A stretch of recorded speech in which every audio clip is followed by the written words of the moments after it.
This is Neil Ratner Rock Doc here on WDST Radio Woodstock with another episode of This Week in Rock. Sean Lennon celebrated his 48th birthday this past week.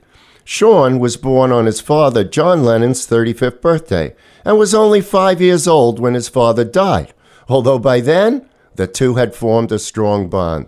Sean remembers John playing Beatles songs for him, as well as sitting on his parents' lap during the recording of Double Fantasy, John's last album. Raised by his mother Yoko Ono after his father's death, Sean learned to play the guitar, and Ono taught him how to record and produce music. As Sean got older, he began to listen to his father's music more carefully, and unlike many who used John's music as a rallying cry, Sean realized that John's music had a much different meaning for him. I actually realized that maybe if my dad had been around, I would have been more rebellious, possibly. You know, the figure in my house who made all those songs and wrote all those records and it was telling me to come home early or not letting me go to that party or something. I may have had more of a rebellious streak, but because my dad wasn't around, it sounds sappy, but it was sort of my only way of connecting with him or like continuing a relationship with him was to sort of listen to the music and learn it and become a musician, learn how to sing and play the songs.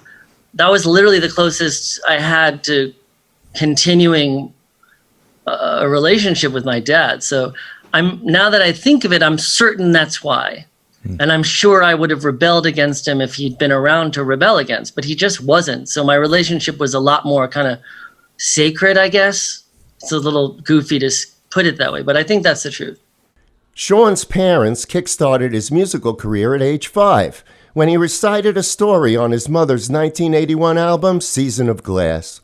Over the years, Sean has continued to collaborate with his mother, as well as being a member of several bands, and he's released 2 solo albums.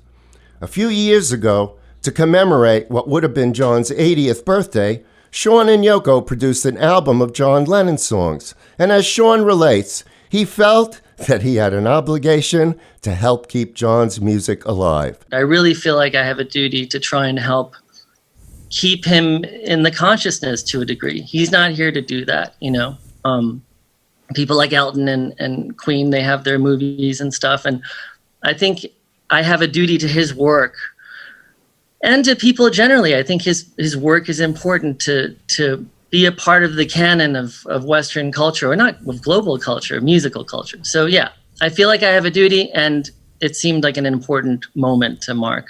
Okay, let's listen. From the collection of ultimate mixes, John Lennon and Instant Karma. Instant Karma's gonna get